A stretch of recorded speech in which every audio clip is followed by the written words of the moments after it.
Frères et sœurs, nous sommes rassemblés dans la foi au nom du Père, du Fils et du Saint-Esprit.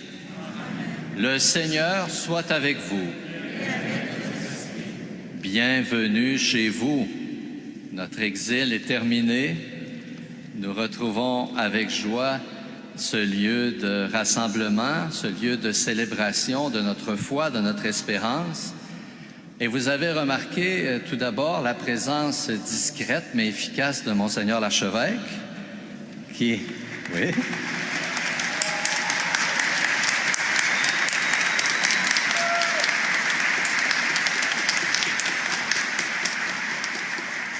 Monseigneur Cyr fait sa première apparition publique depuis plusieurs mois, mais il tenait, même s'il ne préside pas à cette célébration, à être présent avec nous, partager notre joie.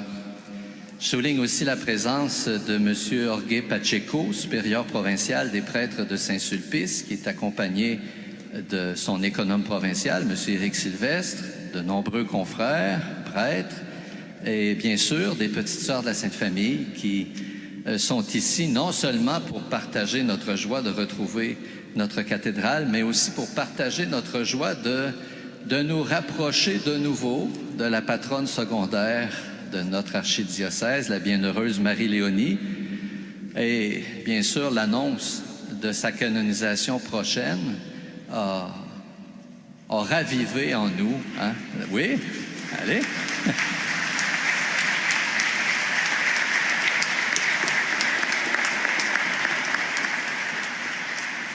A ravivé en nous notre attachement à cette femme exceptionnelle, si tant est qu'on avait besoin que cet attachement-là soit ravivé parce qu'il était déjà très fort.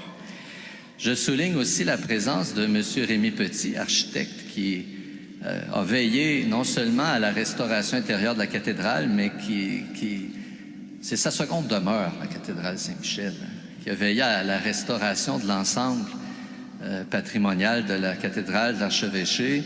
Je souligne aussi, il est accompagné de Louis-Philippe Boucher, mais je souligne aussi la présence de David Landry et Louis-Philippe Boucher, justement, qui non seulement ont supervisé les travaux de peinture, mais je les ai vus bien sales, hein?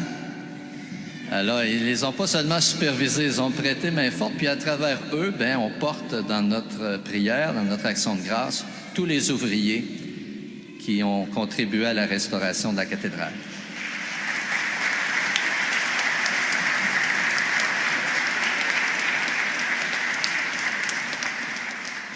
J'ai rencontré des gens de tous les secteurs du diocèse à l'entrée et j'ai même rencontré quelqu'un qui est venu de Havre-Saint-Pierre. Pas pour moi,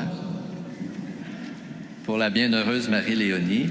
Il y a également Mesdames Blier et Lantaigne qui sont de l'Acadie, qui font partie de la fraternité des amis de la bienheureuse Marie-Léonie Paradis. Voilà pour les salutations d'usage. Soyez tous et toutes bienvenus.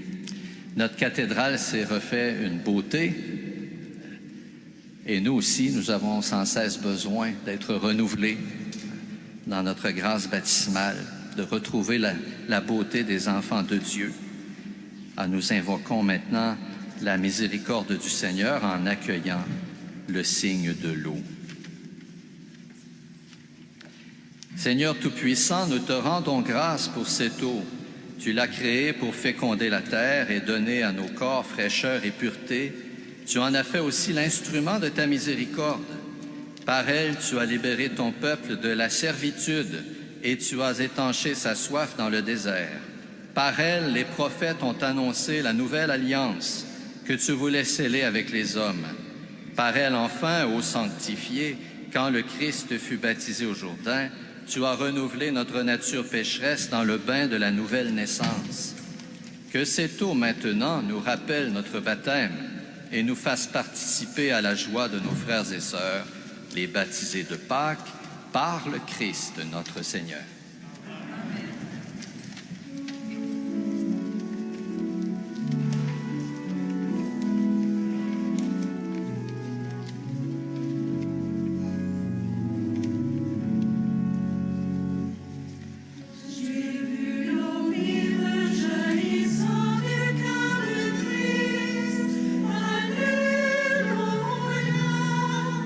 Tous ceux que l'on veut, c'est tous seront sauvés.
Que Dieu Tout-Puissant nous purifie de nos péchés, que par la célébration de cette Eucharistie, il nous rende dignes d'être des témoins du Christ ressuscité et de participer un jour au festin de son royaume.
Prions le Seigneur.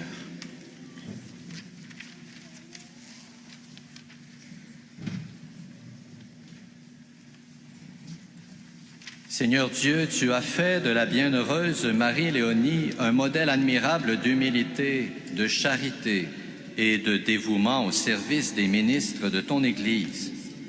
Accorde-nous d'imiter ses vertus en puisant comme elle en Jésus, prêtre éternel et pain de vie, la force de suivre le chemin de l'Évangile par Jésus-Christ ton Fils, notre Seigneur, qui vit et règne avec toi dans l'unité du Saint-Esprit, Dieu, pour les siècles des siècles.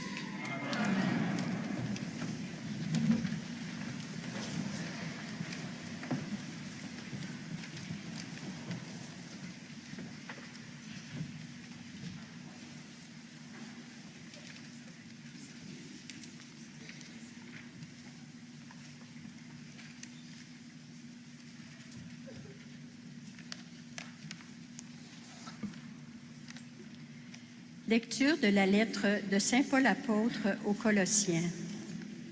Frères et sœurs, par-dessus tout, ayez l'amour qui est le lien le plus parfait, et que dans vos cœurs règne la paix du Christ à laquelle vous avez été appelés, vous qui formez un seul corps. Vivez dans l'action de grâce, et tout ce que vous dites, tout ce que vous faites, que ce soit toujours au nom du Seigneur Jésus, en offrant par lui votre action de grâce à Dieu le Père. Quel que soit votre travail, faites-le de bon cœur, comme pour le Seigneur et non pour plaire à des hommes. Vous savez bien qu'en retour, vous recevrez du Seigneur votre héritage, car c'est le Christ, le Seigneur, que vous servez. Parole du Seigneur. Nous rendons grâce à Dieu.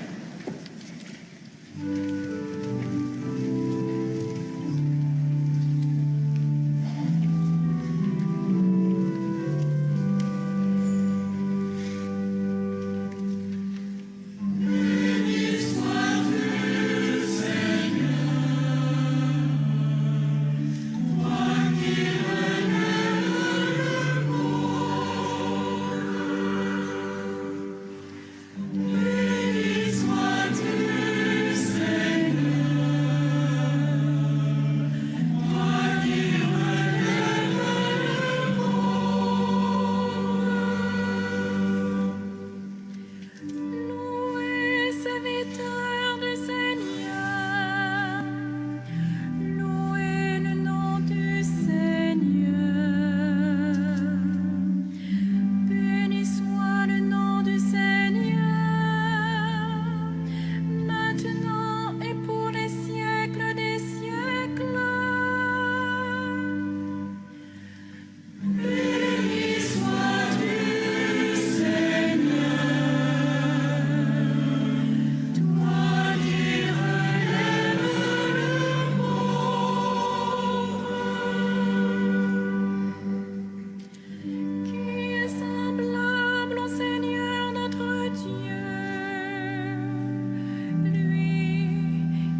Le Seigneur soit avec vous. Évangile de Jésus-Christ selon saint Luc. Pendant le repas de la Pâque,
Frères et sœurs, comme je le disais au moment de vous accueillir, nous sommes rassemblés en ce lieu aujourd'hui pour célébrer deux événements heureux qui, a priori, ne semblent pas être liés entre eux. La fête liturgique de la bienheureuse Marie-Léonie Paradis, dont nous avons eu la joie d'apprendre la canonisation prochaine, et la réouverture de notre cathédrale après de longs travaux.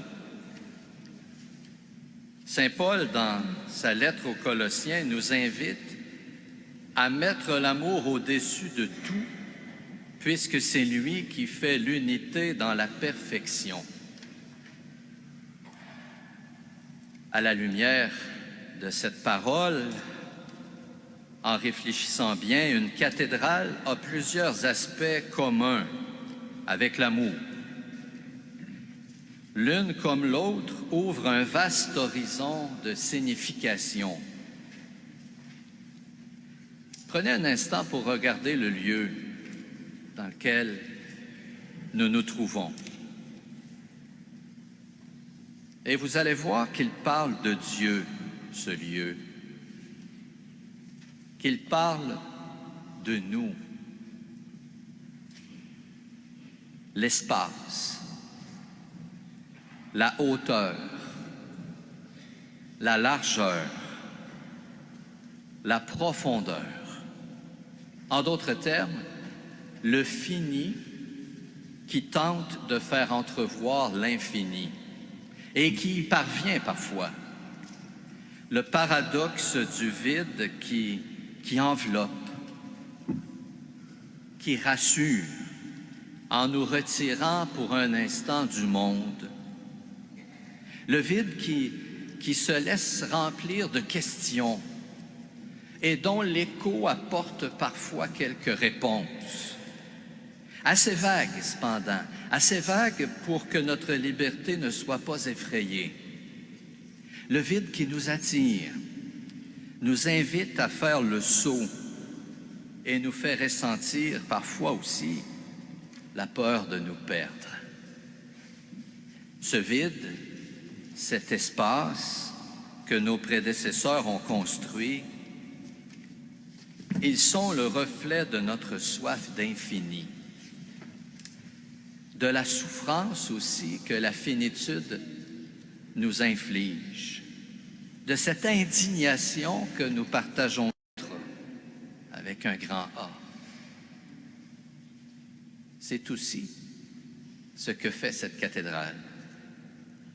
Choisir le Christ pour maître, le servir dans nos frères et sœurs nous entraîne à partager leur joie, leur peine aussi, à nous engager à rendre le monde moins petit.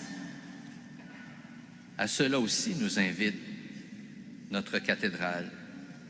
Et ainsi, nous donnons plus d'espace, de hauteur, de largeur, de profondeur à notre humanité. Poursuivons notre exploration de ce lieu que nous retrouvons. Outre l'espace qui aspire sans toutefois engloutir, ce qui nous frappe rapidement, ce sont les nombreuses couleurs éclatantes des vitraux. Des couleurs qui sont mises en valeur par la blancheur retrouvée des murs. Ce ne sont pas de simples fenêtres, ces vitraux. Bien qu'ils aient premièrement ces fonctions utiles de laisser entrer la lumière, de parfois nous permettre d'aérer, de nous protéger des intempéries, ils ne sont pas qu'utiles. Comme l'espace que la cathédrale nous offre, ces vitraux, mais également ces mosaïques, ces marbres et tous les éléments décoratifs nous sortent de l'implacable logique de la simple utilité dans laquelle notre vie moderne nous enferme trop souvent. Tout ce qui constitue une cathédrale dépasse la simple utilité. Ses plafonds sont plus hauts que nécessaire. Demandez-le aux peintres qui ont dû monter et descendre, je ne sais pas combien de marches. Les as-tu comptés, Rémi? Non, il est trop tard. Le plafond, donc, est plus haut que nécessaire, les fenêtres plus colorées qu'il ne le faudrait pour leur usage ordinaire. Sans leur sculpture, les bancs pourraient tout aussi bien nous supporter et l'autel remplirait sa fonction même s'il n'était pas de marbre, c'est vrai. Mais ce souci du détail ne vise qu'à nous élever, justement, au-dessus du plâtre nécessaire, de l'utilité, pour ouvrir un nouvel horizon de sens. Nous ne sommes pas là parce que nous sommes utiles. Nous sommes le fruit d'un désir, l'objet d'un amour gratuit qui nous dépasse et vers lequel nous sommes attirés. L'architecture, la musique, les arts et toutes les autres manifestations de l'ingéniosité humaine sont l'expression de cette tension, de ce désir qui nous appelle à lui et nous propulse vers lui. Nous ne sommes pas qu'utiles. L'amour, d'ailleurs, n'est pas d'abord utile. Ce serait une perte de temps d'essayer de démontrer à quoi il sert, puisque la simple commodité n'est pas son objectif. Non, l'amour n'est pas utile, puisqu'il est premièrement porteur de cette beauté purement gratuite que nous offrent les œuvres d'art, n'ayant d'autre objectif que de faire advenir ce qu'il y a de plus beau dans notre humanité, l'expression d'un désir d'unité, de communion. Le service témoigne quant à lui d'un amour qui s'engage, qui partage, qui pardonne, qui relève, qui élève, un amour qui fait advenir l'autre en le poussant à offrir ce qu'il y a de meilleur en réponse à ce que lui est offert de meilleur, de la hauteur, de la largeur, de la profondeur. Pas toujours facile de servir, mais le service offre de magnifiques occasions de dépassement qui, quand elles sont saisies, réussissent à toucher les cœurs, à les interroger, à les élever. Voilà ce qu'ont compris les saints et les saintes. Voilà ce que Marie-Léonie Paradis a mis en œuvre dans sa vie. Par son service, élever l'autre. Par son amour de Dieu et des autres, par le chemin du service qu'elle a emprunté, elle s'est faite transparente à l'amour de Dieu. Transparente comme ces vitraux, qui nous émerveillent. Je ne les avais pas oubliés. Il laisse passer la lumière du jour présente à l'extérieur, mais également la lumière intérieure quand il fait sombre à l'extérieur. Et quand nous nous mettons au service les uns des autres, nous choisissons d'être transparents à l'amour, d'être perméables à l'amour, de nous en laisser illuminer de l'extérieur par l'amitié, la fraternité, mais nous devenons également transparents à l'amour qui jaillit en nous, de l'intérieur, de notre intimité avec Dieu. Les vitraux assument leur charge d'enseignement seulement et seulement lorsqu'ils sont exposés à la lumière. Autrement, ils ne servent à rien. Les chrétiens, les chrétiennes assument pour leur part leur fonction de service avec une vraie humilité, seulement s'ils sont conscients d'être témoins d'un amour qui les dépasse et qu'ils sont transparents à cet amour. Aimer à la manière du Christ est porteur d'un grand paradoxe. Pour être fort, l'amour doit accepter d'être vulnérable. C'est le mystère rendu accessible sur la croix. Un mystère dont témoignent également les cathédrales, mais aussi les saints, les saintes. Souvenons-nous un instant de l'émoi déclenché par l'incendie de la splendide cathédrale Notre-Dame de Paris. Quiconque l'a visité un jour a été saisi par sa noblesse et par le caractère rassurant de ses pierres qui semblent être là depuis toujours, infatigable témoin de tant de joie et de peine. Une solidité qui a traversé les siècles et qui s'est révélée être finalement d'une très grande vulnérabilité. Cette cathédrale dans laquelle nous sommes est loin d'être Notre-Dame de Paris, mais elle est quand même imposante et il peut s'en dégager une impression de solidité, surtout aujourd'hui. Une image immuable à laquelle contribue son positionnement sur la colline. Les ouvriers, les architectes savent pourtant que ces joints de pierre sont fragiles, que le verre peut se casser, que l'humidité peut faire des dommages. Lentement, mais sûrement. Et si les fragilités sont connues et qu'elles font l'objet d'une vigilance constante, la cathédrale sera là encore longtemps. Mais la cathédrale ne sera cependant jamais plus forte que la communauté dont elle est le signe tangible. Ça aussi, il faut le savoir. Il n'y a rien de valable et de durable qui puisse être édifié par une personne seule. Sans unité, ni les cathédrales, ni les entreprises, ni les familles, ni quelque projet que ce soit ne peut être mené à terme. Les plus belles réalisations de l'humanité, celles qui la révèlent à elle-même, émergent d'une recherche d'unité d'abord. Elles sont accomplies dans un esprit de service du bien commun. Nous le savons.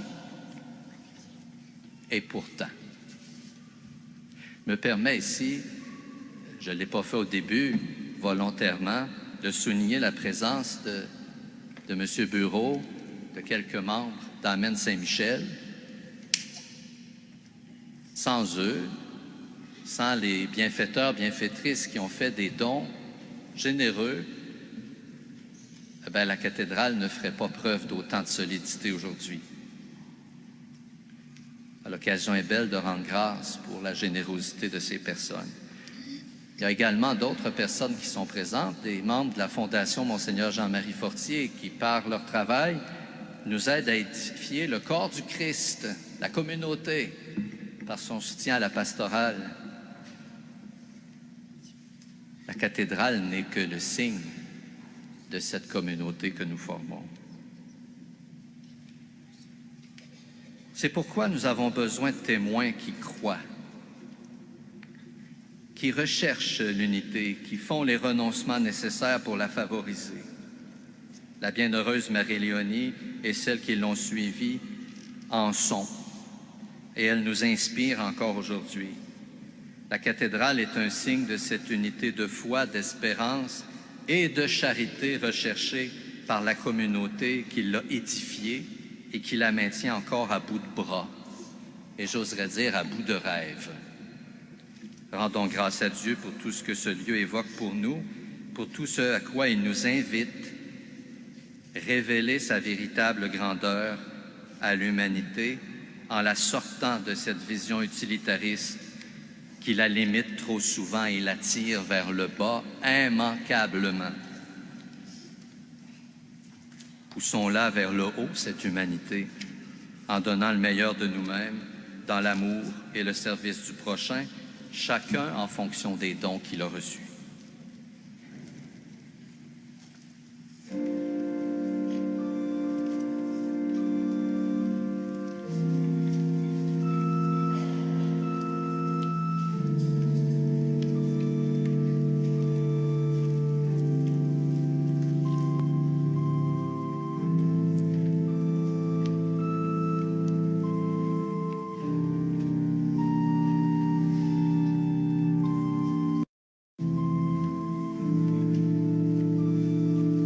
Prêtre en contribuant à l'œuvre d'évangélisation et d'éducation par le service et la prière. Par son intercession, adressons à Dieu nos demandes. Seigneur, écoute-nous. Seigneur, exauce-nous. Pour toutes les personnes qui exercent des tâches de service, que l'exemple de Mère Marie-Léonie soit pour elles un encouragement à bâtir un monde plus fraternel.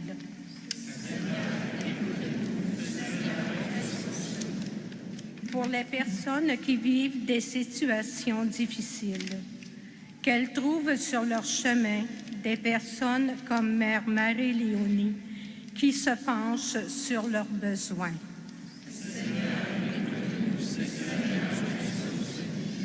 Pour les prêtres, que l'exemple de Mère Marie-Léonie soit pour eux un rappel que la charité doit être au cœur de leur ministère.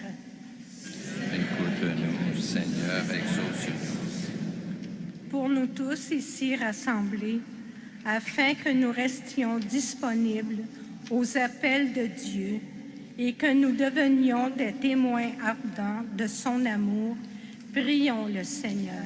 Seigneur, écoute-nous. Seigneur, exauce-nous.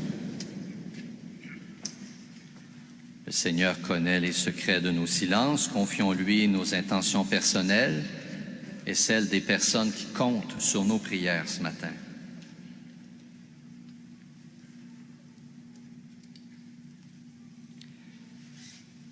Dieu notre Père, tu donnes à ton Église des témoins admirables qui inspirent la foi de plusieurs générations de chrétiens et de chrétiennes.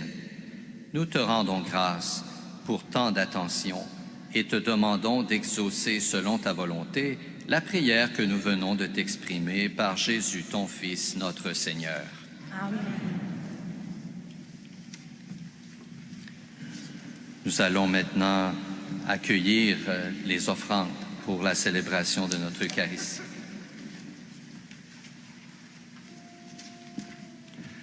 Quatre petites sœurs de la Sainte Famille apportent les nappes du tabernacle et de l'autel.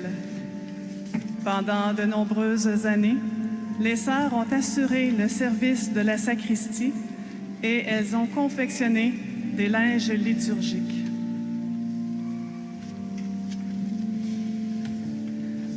Six personnes apportent les cierges d'autel.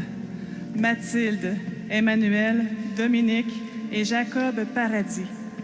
Ils partagent les mêmes racines familiales que Mère Marie-Léonie Paradis. Ils sont accompagnés par Marc Faby, procureur de l'archidiocèse, et Yolande Bouchard, président du comité du 150e anniversaire de fondation du diocèse de Sherbrooke. Deux petites sœurs de la Sainte Famille apportent à l'autel des fleurs que Mère Marie-Léonie affectionnait beaucoup et qui demeurent une offrande de choix dans nos liturgies. Le pain et le vin représentent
Ceci est mon corps livré pour vous.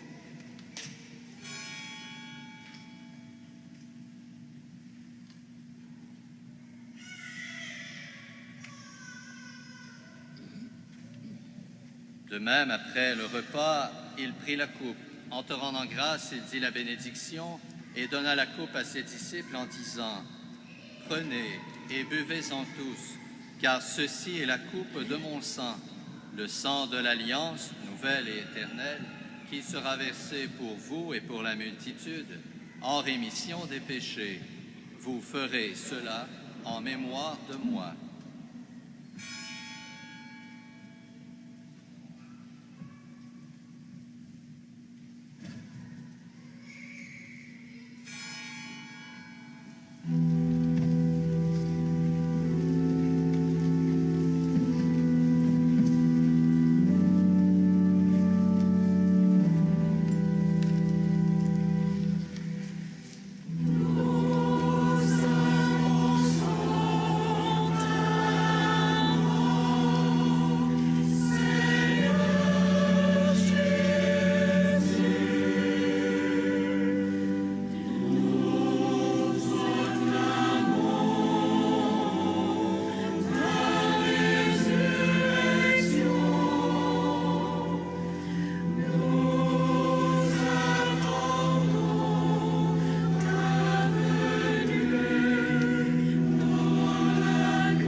Faisant ainsi mémoire de ton Fils, de sa passion qui nous sauve, de sa glorieuse résurrection et de son ascension dans le ciel, alors que nous attendons son dernier avènement, nous t'offrons, Seigneur, en action de grâce, ce sacrifice vivant et saint. Regarde, nous t'en prions, l'oblation de ton Église, et daigne y reconnaître ton Fils qui, selon ta volonté, s'est offert en sacrifice pour nous réconcilier avec toi. Quand nous serons nourris de son corps et de son sang, et remplis de l'Esprit Saint, accorde-nous d'être un seul corps et un seul esprit dans le Christ. Que l'Esprit Saint fasse de nous une éternelle offrande à ta gloire, pour que nous obtenions un jour l'héritage promis avec tes élus. En premier lieu, la bienheureuse Vierge Marie, Mère de Dieu, avec Saint Joseph son époux, les bienheureux apôtres, les glorieux martyrs, Saint Michel, la bienheureuse Marie-Léonie Paradis, tous les saints qui ne cessent d'intercéder auprès de toi et nous assurent de ton secours. Et maintenant, nous te supplions, Seigneur, par le sacrifice qui nous réconcilie avec toi, étends au monde entier le salut et la paix.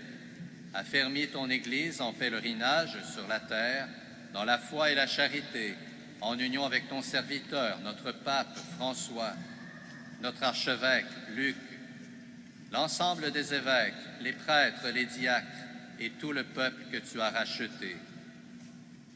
Écoute en ta bonté les prières de ta famille que tu as voulu rassembler devant toi. Dans ta miséricorde, ramène à toi, Père très aimant, tous tes enfants dispersés. Pour nos frères et sœurs défunts et pour tous ceux qui ont quitté ce monde et trouvent grâce devant toi, nous te prions. En ta bienveillance, accueille-les dans ton royaume, où nous espérons être comblés de ta gloire tous ensemble et pour l'éternité, par le Christ notre Seigneur, par qui tu donnes au monde toute grâce et tout bien. Par lui, avec lui et en lui, à toi, Dieu le Père Tout-Puissant, dans l'unité du Saint-Esprit, tout honneur et toute gloire pour les siècles des siècles. Amen. Unis dans un même esprit, nous pouvons dire avec confiance la prière que Jésus lui-même nous a enseignée. Notre Père, qui es aux cieux, que ton nom soit sanctifié, que ton règne vienne, que ta volonté soit faite sur la terre comme au ciel. Donne-nous aujourd'hui notre pain de ce jour. Pardonne-nous nos offenses comme nous pardonnons aussi à ceux qui nous ont offensés. Et ne nous laisse pas entrer en tentation, mais délivre-nous du mal. Délivre-nous de tout mal, Seigneur, et donne la paix à notre temps. Soutenus par ta miséricorde, nous serons libérés de tout péché, à l'abri de toute épreuve, nous qui attendons que se réalise cette bienheureuse espérance, l'avènement de Jésus-Christ, notre Sauveur.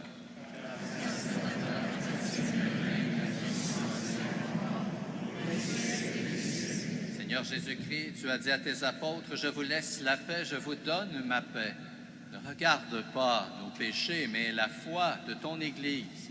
Pour que ta volonté s'accomplisse, donne-lui toujours cette paix et conduis-la vers l'unité parfaite, toi qui vis et règnes pour les siècles des siècles. Que la paix du Seigneur soit toujours avec vous. Frères et sœurs, dans la charité du Christ, échangez un signe de paix.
Voici l'agneau de Dieu. Voici celui qui enlève les péchés du monde. Heureux les invités au repas des noces de l'agneau.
En participant au don que tu nous as fait, Seigneur notre Dieu, nous avons renouvelé nos forces et nous te supplions encore qu'à l'exemple de la bienheureuse Marie-Léonie Paradis, portant dans notre corps la mort de Jésus, nous cherchions à nous attacher à toi seul par le Christ, notre Seigneur.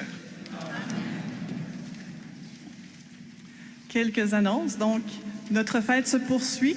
Alors, elle se poursuit avec, en plein centre de la cathédrale, des biscuits, boissons chaudes, boissons froides. Donc, vous êtes invités à rester et à continuer de fraterniser. À 14h cet après-midi, il y aura conférence de Cassandra Fortin, directrice du Centre d'archives. Donc, elle a rédigé un mémoire de maîtrise publié en 2017 portant le titre « Une femme de tout temps, d'hier, d'aujourd'hui et de demain, les petites sœurs de la Sainte Famille dans le contexte du Concile Vatican II ». Donc, ça se passera dans le chœur ici à l'avant. Donc, vous êtes tous et toutes invités à 14h cet après-midi. Poursuivra par la suite la liturgie du milieu du jour. Donc, ça devrait finaliser vers 16h, 16h30. Également, lors de votre fraternité avec les biscuits et tout ça, vous avez à l'entrée, à votre gauche, à l'arrière, donc des personnes importantes qui sont là, qui vous attendent aussi. Donc, il y a Marco Desmarais, directeur de la Fondation Monseigneur Jean-Marie Fortier, et Gisèle Fauteux, qui est là pour le 150e anniversaire de la Fondation du diocèse de Sherbrooke. Donc, Mme Fauteux a, entre autres, des billets tout frais de l'oratorio de Marie-Madeleine, composé par Marc O'Reilly, qui jouait de l'orgue ce matin, justement. Donc, le concert de l'oratorio aura lieu le 12 octobre prochain, ici même.